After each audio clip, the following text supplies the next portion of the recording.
Hi, my name is Elizabeth Cross-Nickel, and I'm really delighted that you're here tonight because we're actually doing one of my favorite topics, which is pitch.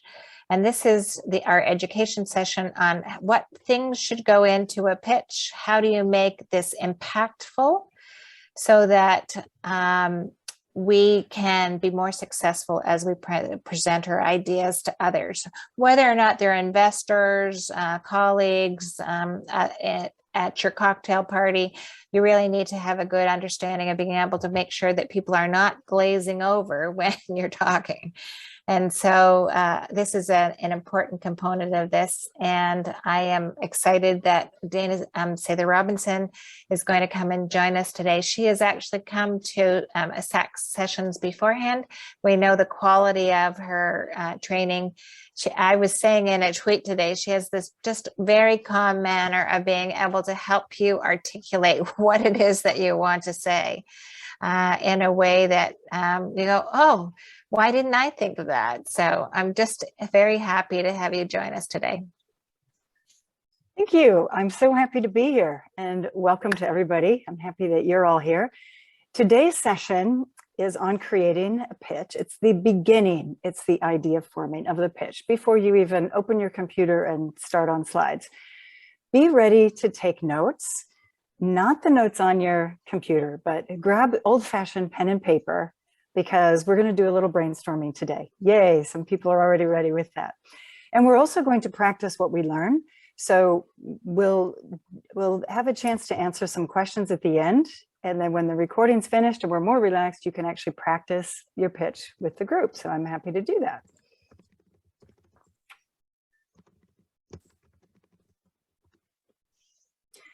So tonight, we're going to, I'll just run through this quick so you know where we're going. We're going to talk about the structure of a memorable pitch. Then we're going to work on our elevator pitches. And we'll talk about how to use notes in a way that helps you deliver authentically and stay on track, and how to avoid TMI, too much information, which is the biggest mistake that entrepreneurs make when they're pitching. And as you know, today's being recorded, so I want everybody comfortable with that. We'll have questions at the end. Planning is the key to having a memorable and clear pitch, because pitching for investor money is a very distinct process. It's hard to figure out if you've never done it before. I know that some of you have pitched before, but who here has pitched to investors before? Could you raise your hand or put a little yes in the chat? Okay, so we have some that have pitched, but not everybody. All right, and raising money is hard work, whether you're experienced at it or not, and pitching can be a little nerve-wracking. So who here gets nervous if you're going to pitch to investors? Raise your hand or put a little smiley hand raise in your, okay, yeah, so it is nerve-wracking, no matter how many times you've done it. So the key is to be really prepared, because it's hard to decide what to fit into a short pitch. So I'm going to give you some tools today and some methods to make it easier to make that more effective. I'm Dana Sather Robinson. I created this content from two perspectives, that of a trainer and an investor. So the program that I work with has evolved out of expertise in presentation skills training and having my experience and love of angel investing. So as an investor, I'm on the board at E8 Angels. I've also been involved in Clean Tech Alliance, other angel groups like SAC, and I'm in an investment fund where the investors get involved in due diligence. So I've seen hundreds of pitches. I've seen what works and what does not. And I've learned what investors want. And as a trainer of presentation skills, I've worked in Asia, in Europe, and in the US, and I have many years of training leaders and teams how to give presentations with impact. And I've trained for different situations in many different cultures, diverse industries. So I've had to learn to adapt the tools to the situation. And in this case, I've adapted them very specifically to pitching. So they're in a training program that I call Pitch for Impact. But however, whatever the situation is, the goal of any pitch or presentation is that we want you to be remembered. We want your listeners to remember your message and also you. And we also, I mean, given that you're pitching for money and you really want to make an impact on the investors that are listening to you, we want them to remember you days after the pitch and remember what it is that they like about you. So be remembered. That is the key. Not to cram it in with lots of information, not to have the most beautiful slide deck on earth, but to be remembered. The mindset needed for this is that you focus on your listeners. It's all about them. The content of the pitch should focus on what your potential investors need to hear to understand what you do and to know if they're interested. Then they can decide if they're interested in learning more. The problem is that you're an expert. You know too much information. You know so much information about your company, your products, your story. It's impossible to fit it into a 10-minute pitch or 1 minute or 3 minute or even a 30-minute meeting. If you try to cram everything in, then investors won't remember any of it. So remember, the purpose of the pitch is to start the conversation. You want to get them interested in another meeting. So in your time allowed, whether it's 1 minute or 10, focus on what's important for them to understand and remember. I'm not saying this is easy, but we have some tools to help us. Okay, so you're going to get good at this. All right, so let's kind of take a bird's eye view of this. Like, what are we after here? What are the benefits when you can give a great pitch that's memorable? When you have great communication skills, a clear and memorable message, and you can connect to your listeners authentically. How would you benefit? Put that in chat. I'd just like to say some nice, put 1 or 2 words in the chat. Like, what's your main benefit that you will have after working on this? Funding is a big one. Yep, you get the next meeting. You have confidence. That's important if you're going to stand up and ask a whole group of people for money. And that's a weird situation. Relationships, engagement. You will have a compelling narrative and you'll have follow-up. I mean, also like in the Q&A, it's great to have questions that are digging deeper as opposed to from a state of confusion. So there's a lot that we could keep, a lot of benefit to having a really clear message.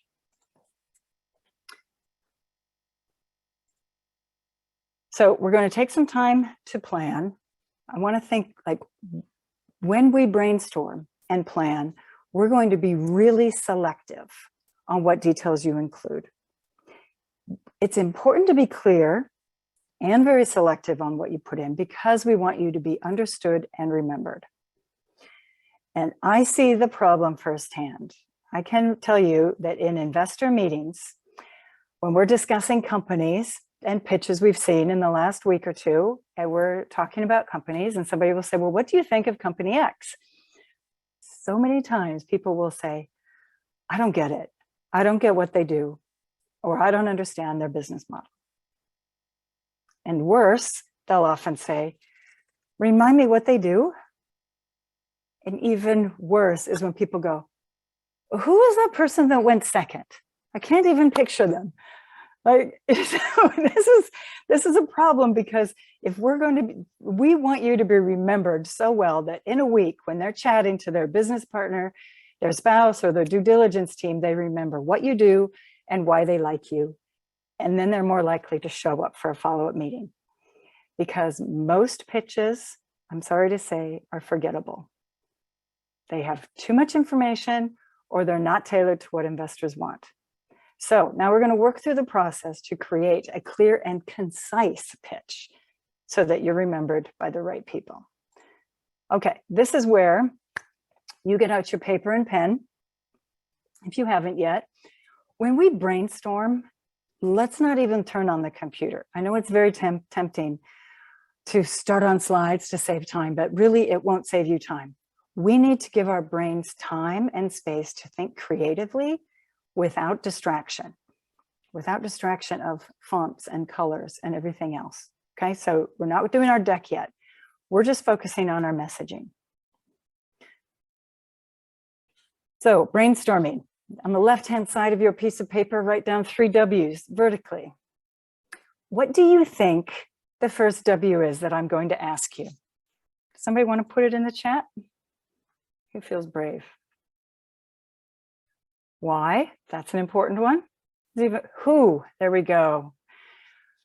I want you to really think of who. Who is your ideal investor? To create an effective pitch, you really need to know who you want to be as an investor.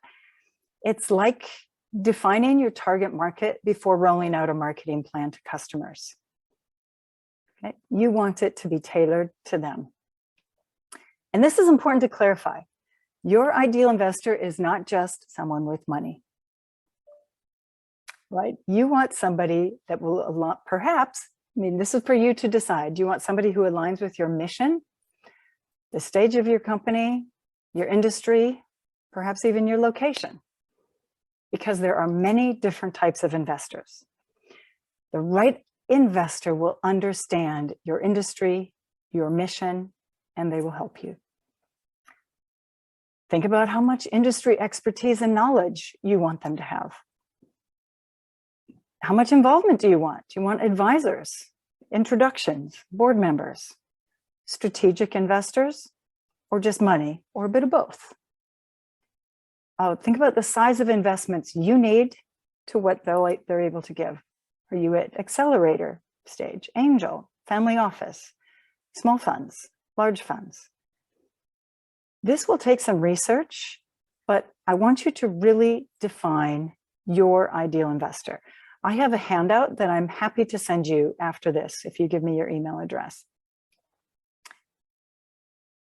Now, the next answer is, let's skip to why. Thinking of that investor. Why should they be interested? What reasons do they have to be interested in investing in you? Jot down a few of those.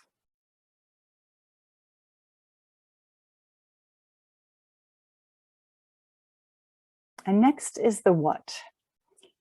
Before we figure out the what, let's do a little brainstorming. I realize this could take hours of you and your team whiteboarding it. So we're just going to do the quick version today, but take the notes that you have, and you can then spend a lot of time this weekend finishing this. But for the moment, we'll do a quick brainstorm. On your problem, write down some words or phrases of problems that you solve. Just write them quickly, no editing.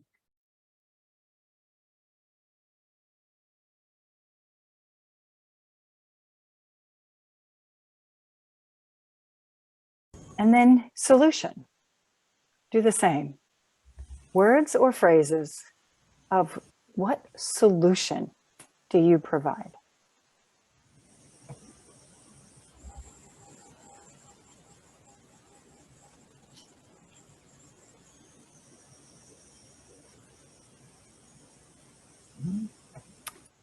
And then now define your customer. Who is your customer? And in your industry, you might have 2 versions of that. You might have customer who buys and then the user of your product. Write them both down.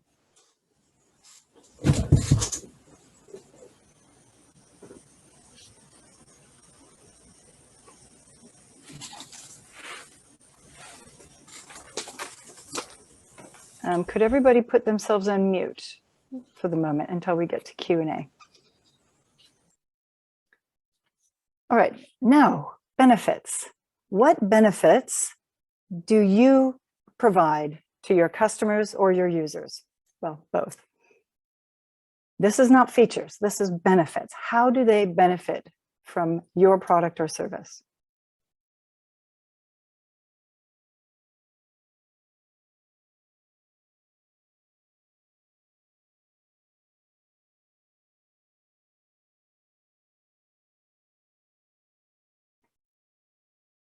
Okay, and then now product or service. How do you describe that very quickly in words or phrases?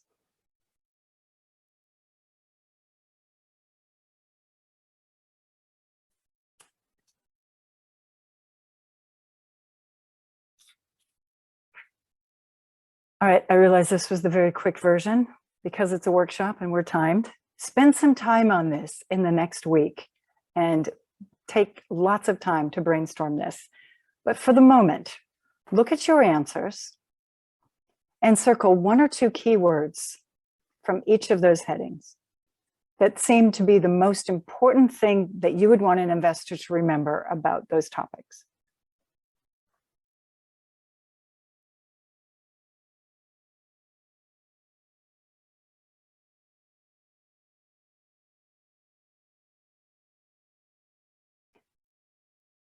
Now, out of all of those words and phrases that you wrote, and the particular ones that you've circled, which one of those is the most important thing that you would want an investor to remember about you a week later when they get invited to a follow-up meeting?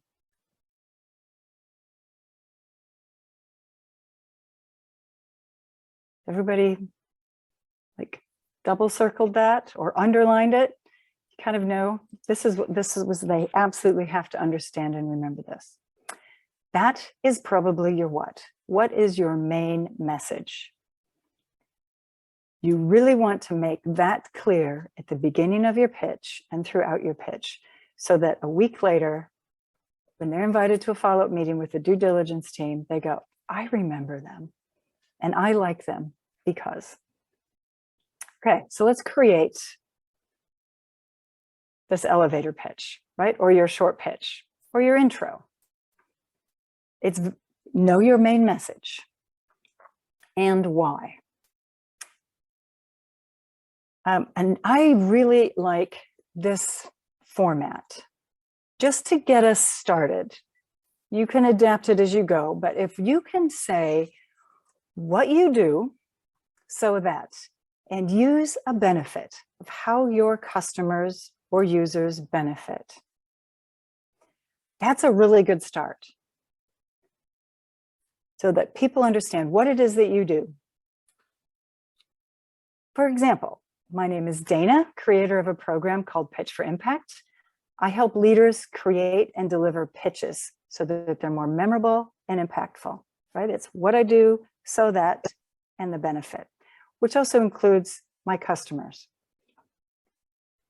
Because you're pitching to investors and you're going to have about a minute, this would be a really good format of your first pitch, at least to start off with this, or it needs to include this: what you do, how you benefit your customers or users, and why investors should care. What is this? What is it about your business that investors will be interested in?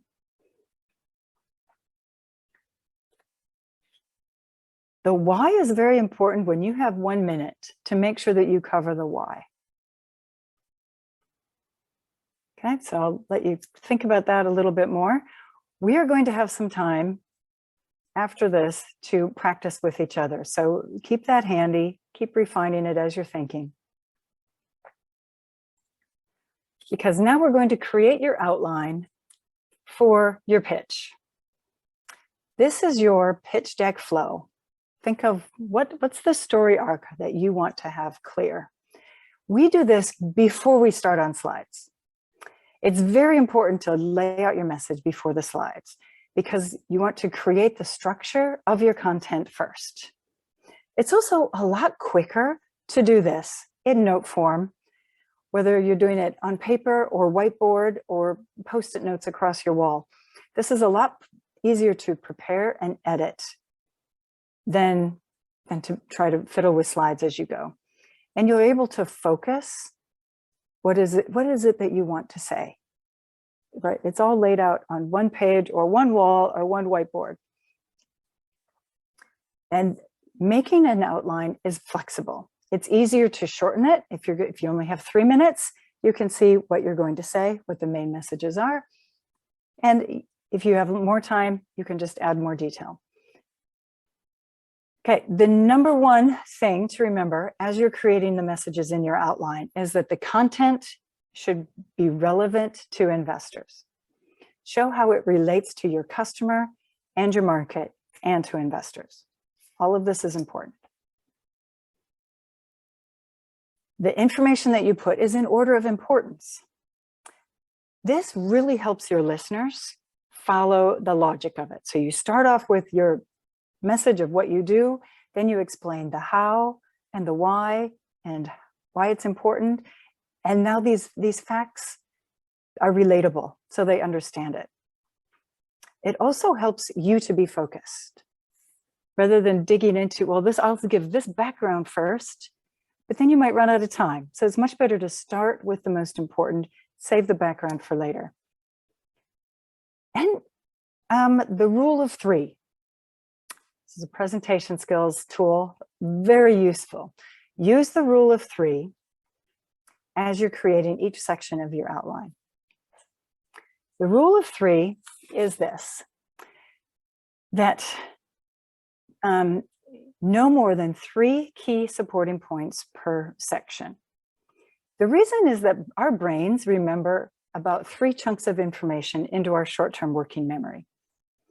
And there's a lot of 3s in our world, right? The Declaration of Independence has 3 inalienable rights, which are, I bet most of you can name them.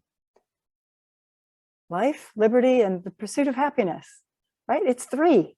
If that had been a list of 10, we probably wouldn't remember them.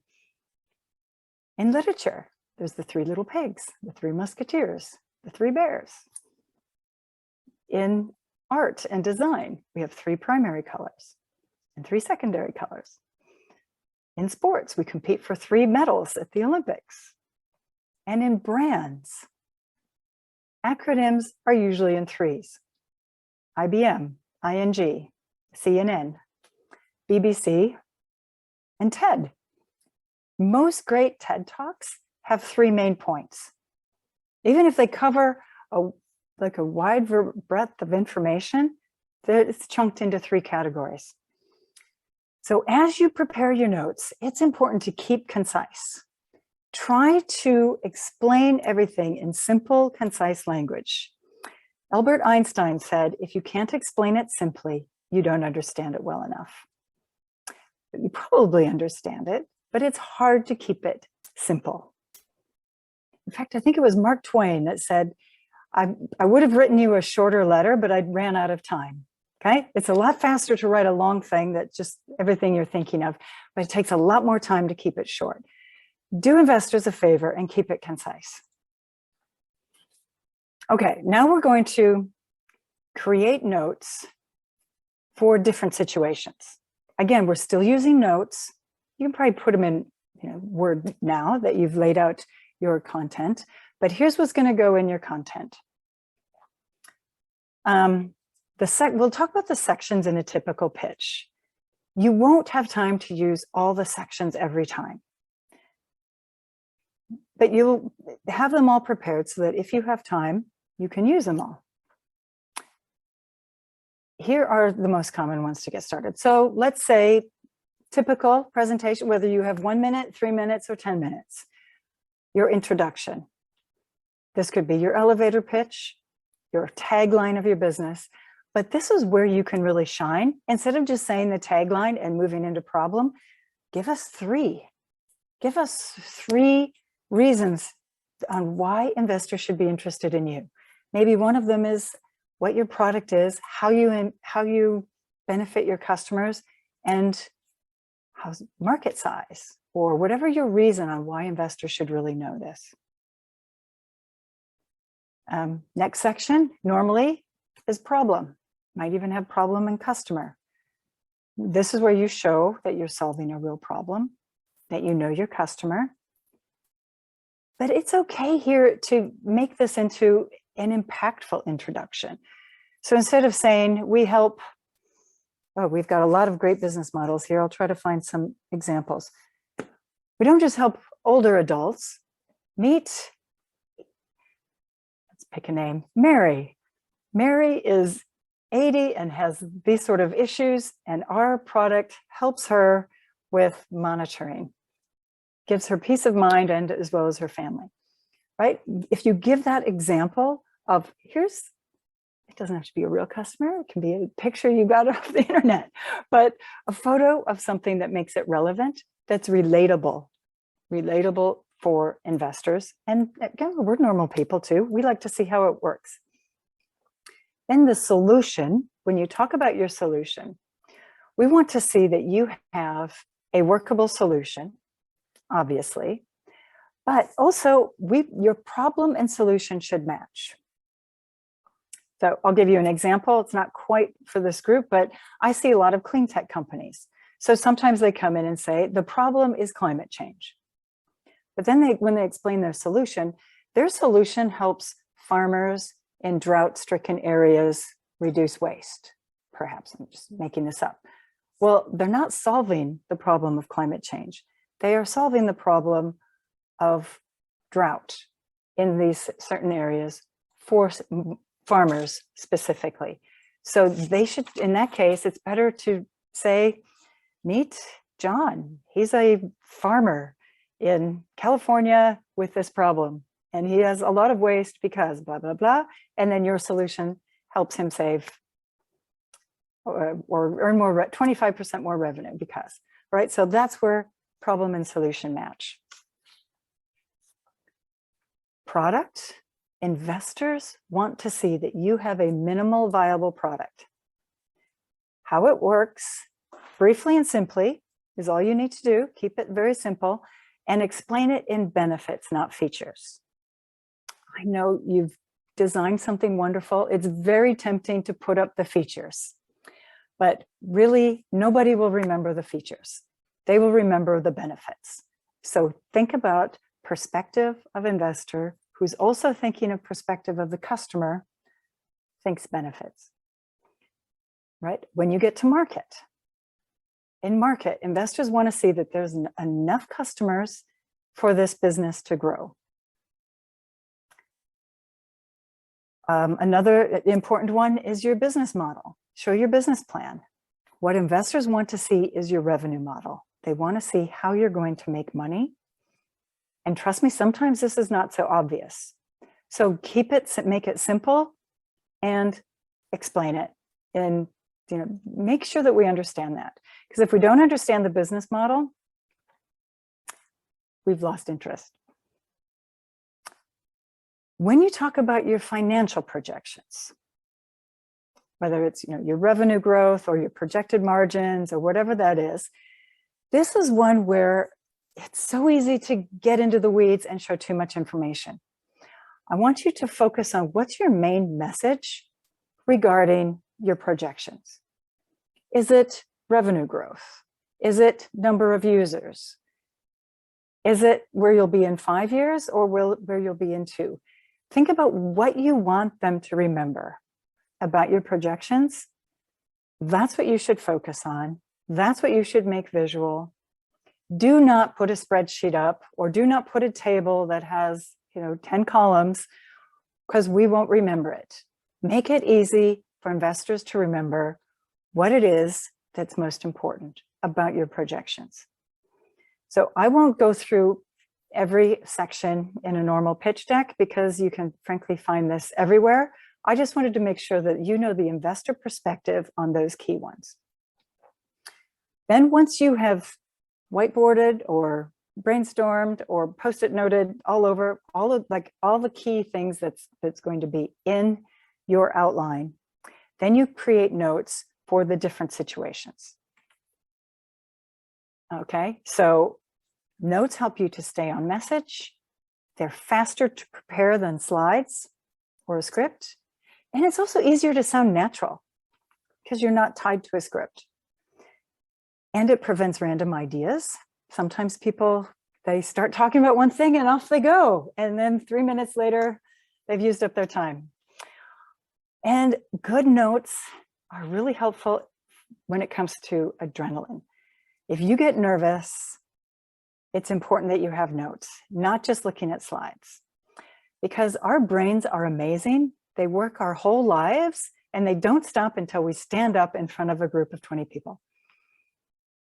Right? That's when our brains just blank. I've seen people who are experts in their field, who have written books about the topic, stand up and they're talking about their different things, and they get to like the third one and their brain just goes blank, right? So have notes so that that doesn't happen to you.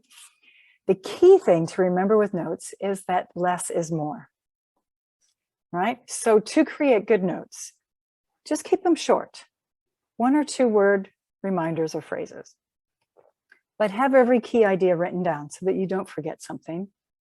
Use large type so that it's easy to just glance at it, and then you can look back at your audience or your camera, and it helps you to keep to the storyline.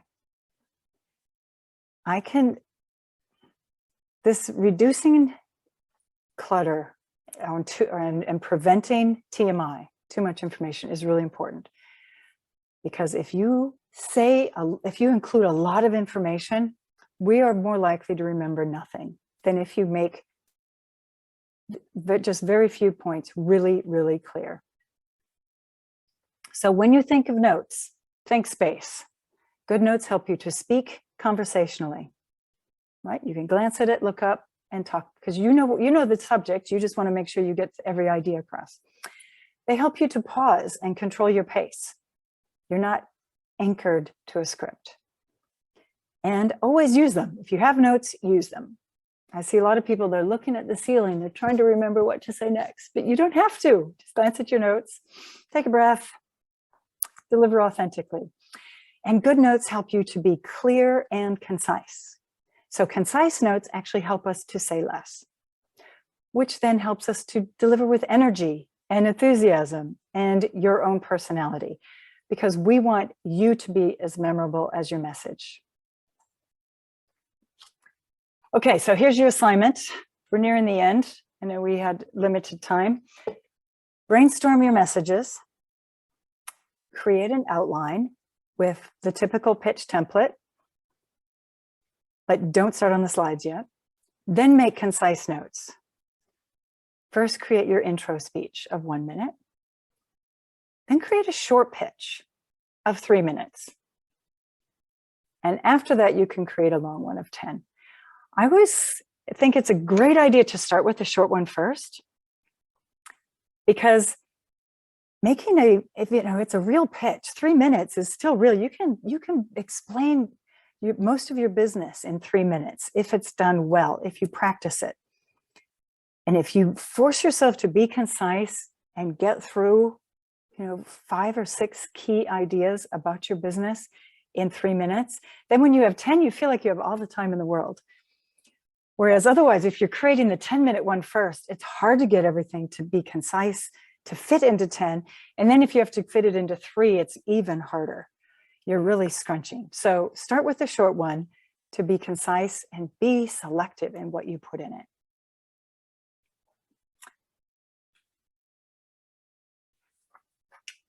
Okay, practice your pitch. Practice it out loud. Then record it on either your phone or on Zoom or on an app, which I'm going to tell you about, and then watch your recording. Watch and listen for a clear message. Watch for your delivery. How's your eye contact and your rate of words? See that you're conversational. I have this great app. I'm going to put it in chat right now. I love this because it records your pitch or your presentation, and then it shows you your presentation, and it uses AI to put the text of everything you've said, and then it'll give you the analytics. How many times did you say and like and so? And it'll measure your rate of words and compare it to an average. So it's a good way for you to practice and review and keep improving. And then once you've got it pretty good, you can share it with me. I mean, 3 minutes max, because I get a lot of these. But let me put my email in the chat.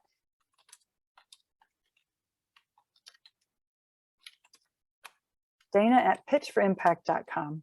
So do your pitch on using Project Speakeasy. And after you're like, okay, I think that's getting clear, or even your 1 minute, this is great for your 1 minute, because then you don't waste any words. You are welcome to send it to me. I'll give you some feedback. So there we go. I finished on time. I have extra slides depending on what questions we have, but it's before 6 o'clock. I wanted time for Q&A. So we do have a few Q&A. Okay.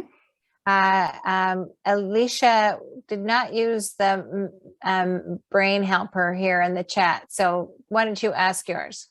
Thank you. Thank you, Dana, for the fantastic presentation. So question about being remembered. What are those things I want them to remember? So I have a tagline, right? Get found, vibe, and grow. Depending on my audience, some of like vibe is not, it's a very Gen Z, you know, sort of millennial thing to vibe. We're going to vibe, right? I think some of us older folks were like, I don't know, let's connect. You're like, they don't say that anymore. They say, let's vibe, right? So, you know, when I say I feel really old. I still spend say a lot let's of time connect. on TikTok trying to polish my my vernacular. So, yeah, and then, you know, jargon, and I'll say things like, I'm building tools to support the relationship, which I love saying that, and coaches love it when I say that, but it's jargony, right? What does that mean exactly? Like, support the relationship, you're sending flowers, like, you know, so now I would love for them to remember that line, support the relationship, vibe, get found, right? These things, but do I want them rather to remember something like, oh, she's got, you know, a pluggable SaaS platform, you know, that, you know, XYZ, something more tangible, but also feels generic? It very much depends on who you're talking to. Okay. If you're talking to investors at that moment that are very techy, if you say this is a SaaS platform for this market, then they get what that is. Yeah. But I like that you've got it broken down into the 3 things, but it's worth explaining what it is. You support the relationship. You're right. What's that mean? They can send handouts. They can do follow-ups. They can see what information they've downloaded and used.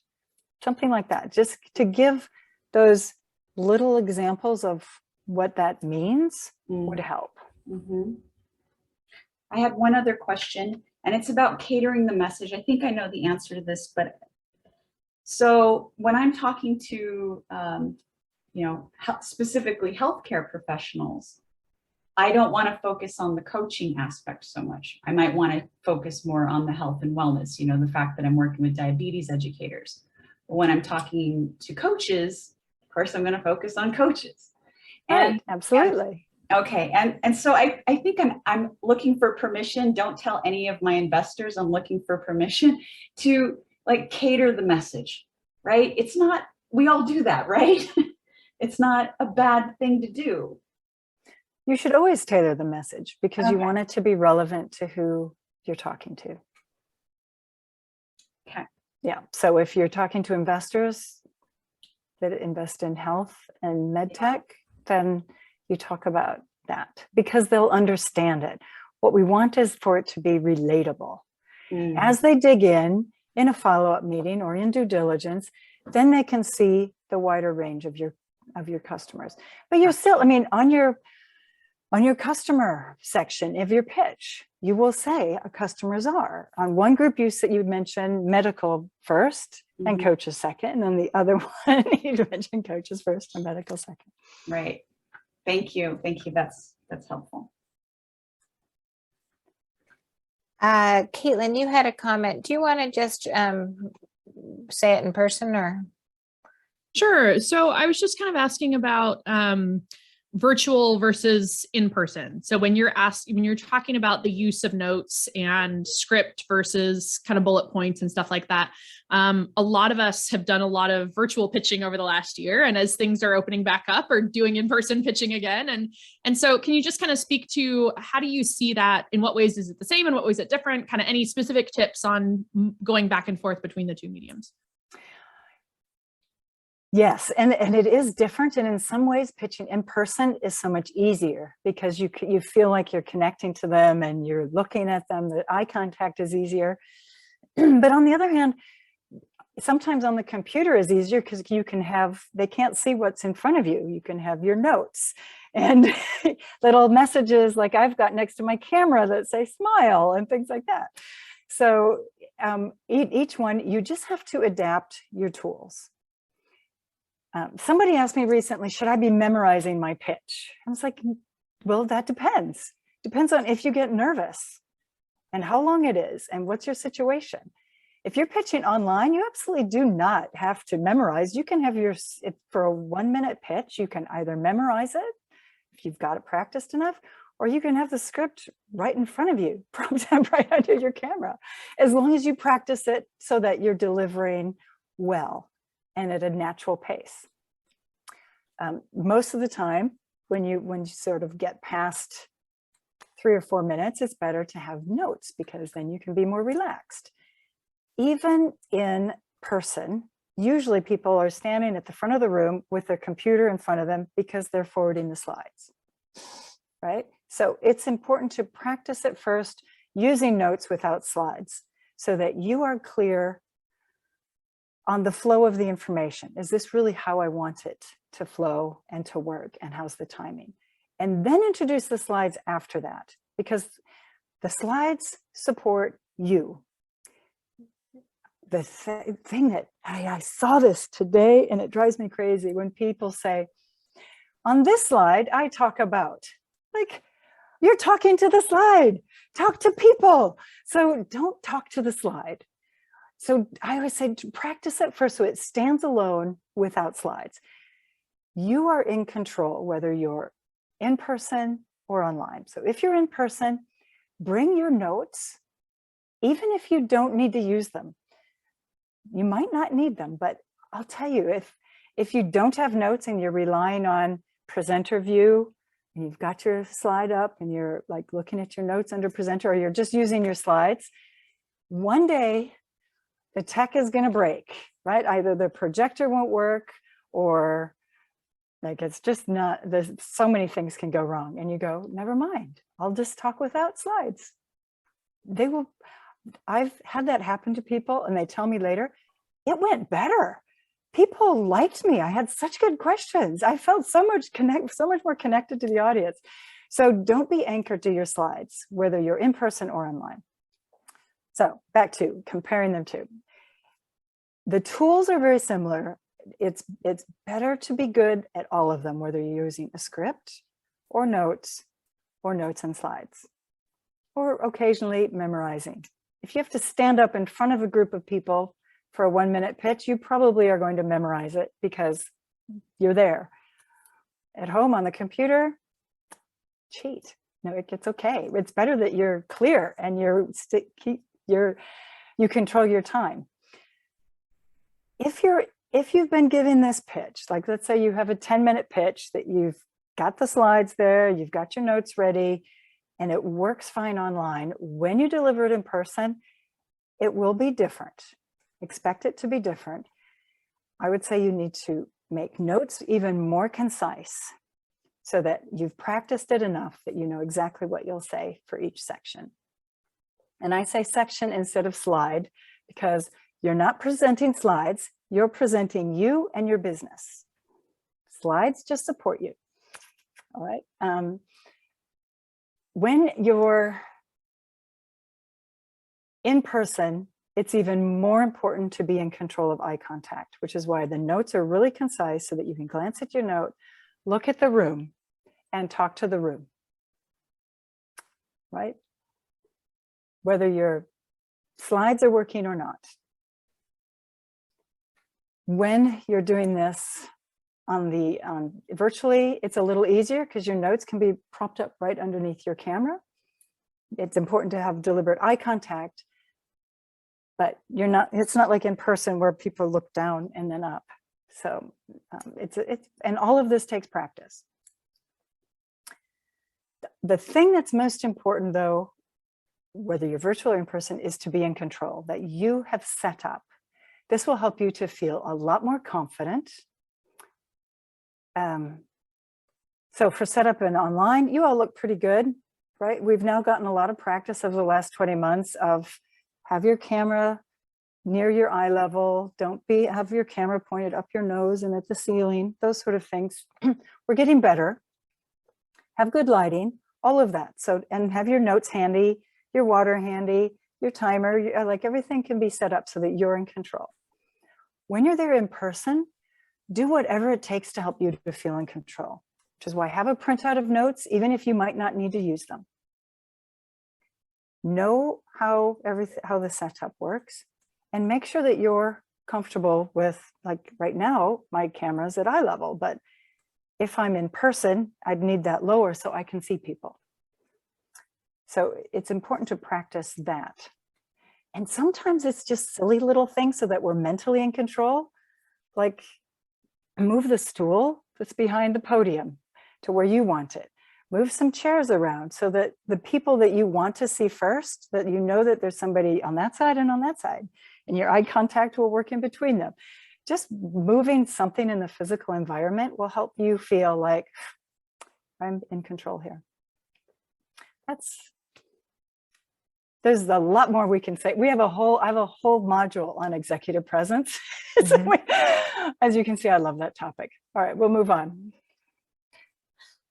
So there's been another, Caitlin said that she actually had tried having someone hear what was really important and then to see if she needed to then find that they were actually finding the things that were most important. I remember hearing somebody, not in this room, but give a talk, and afterwards they said, in a discussion, they said, oh, we had $5 million in revenue. And we went, what? Where did that come from? It didn't come in your talk. Now I exaggerate. It wasn't 5 million, but it was New Flowers. And actually she had $1 million. So that's important. Yes. So I recently worked with a client who like had his tagline and then worked through problem solution all very carefully. And it wasn't until I was asking him questions later about product and pipeline. And I was like, he's got orders. Like you have a pipeline, you have traction. You need to say that at the beginning. And it didn't even appear in his short pitch. So this is where, think about, like, why should investors care? If they should care because this is a huge market ripe for disruption and you have traction and you have orders and all you need is funding to get them out there, then say that. Well, Sean Patrick, the one thing is, if you remember his little intro, and I know he has to leave at 6, so I'm sure he's on his way, but he actually said this was a $3 billion market, right? It was at the end. And so what do I remember about his talk was very clearly that this is a big market. Yes, absolutely. Well, and as you're going, particularly when you have a 10-minute pitch, you have your introduction on your intro slide, you work through the usual slides, which you have created this really clear message of each one, clear, short 1 or 2 sentence explanation, rule of 3, so no more than 3 examples or 3 categories, and then the next one. When you get to the end, that's where you can come back to those things on why investors should care. Huge market, traction, or whatever it is.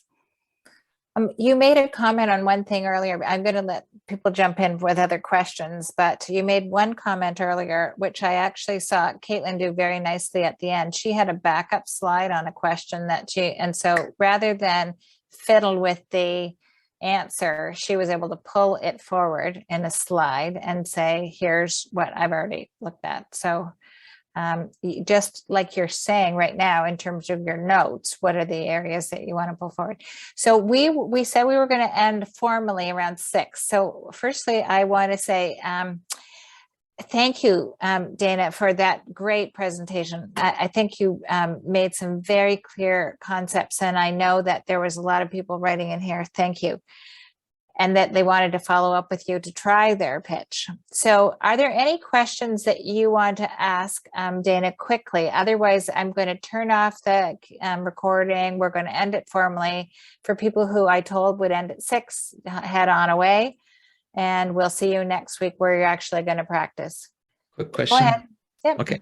Yeah. Would there be a list of sample presentations that you think are ideal for us to use and reference and practice with?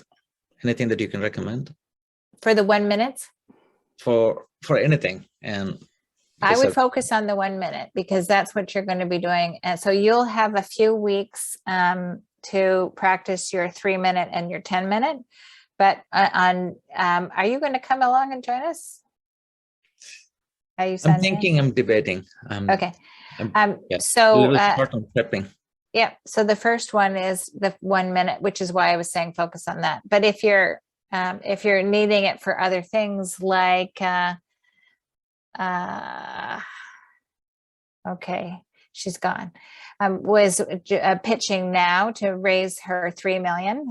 Then I think that she might need to be pushing on this sooner. So there are many examples of good pitches. Dana, do you have some? I could say that we've got a few on our final SAC things that are good to see. Yeah, I mean, if you Google Airbnb's pitch from before their raise, it's pretty good and it's very short. It's really concise. There's 2 or 3 ideas on each slide max, but you get the idea. So that's a good example of really concise message, 2 or 3 examples, and then next idea. So because in the pitch, we just want those high level messaging, not the details.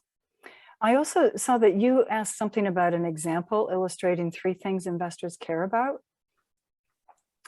That varies dramatically by industry and investor, but just if you're in a huge industry and it's being dominated at the moment by dinosaurs, well, that's ripe for disruption. So you can talk about that.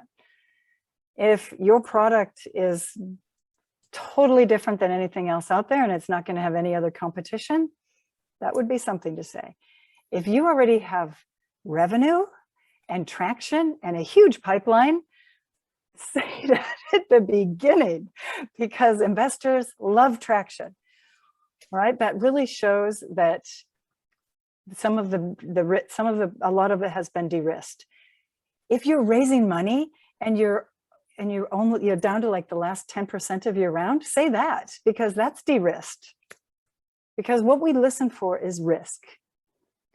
And so if you've de-risked the fact that you have some revenue, you have customers, or if you don't have revenue, you know that you have customers because you've done your customer discovery calls, then you've raised most of your round, then tell us, because that's a lot. We can sort of take off some of that anxiety about, oh, this sounds risky, just by knowing that. And along those lines, for those of us in healthcare who can't have customers because of where we are in the FDA process, keep in mind what alternatives to customers would look like, right? So while the FDA says you can't market to people, they say you must go do human factors evaluations and get users to try out your product if you're a device, right? So think about, like, what would that alternative be? Are people willing to volunteer their time because they're excited about what you're building? Like and this was something, because I pushed back on this a lot, like, well, I can't demonstrate customers. What am I supposed to do? And my due diligence team really pushed me hard, like, find some equivalent metric you can do to show people who would be your customers eventually are excited about the problem you're solving. Excellent. Thank you, guys. And that will be different by industry. So you just have to adapt. Thank you, Dana. So there are there are many pitches, and if you actually just went on to Meetup and joined a pitch practice like United Health, one of our former SAC companies was pitching while we were doing this. So there are examples of that, and I'm just going to put one up here that's actually on digital health because I'm doing it for Ken, but as an example. So there are some, and if you need some help, I would like to. Oh, sorry, I wasn't letting Vicki in. So just a sec, where she is. Do you want to stop the recording, Elizabeth, and we can let people practice their 1 minute? Yes. Unless there's specific, or unless somebody else has a specific question?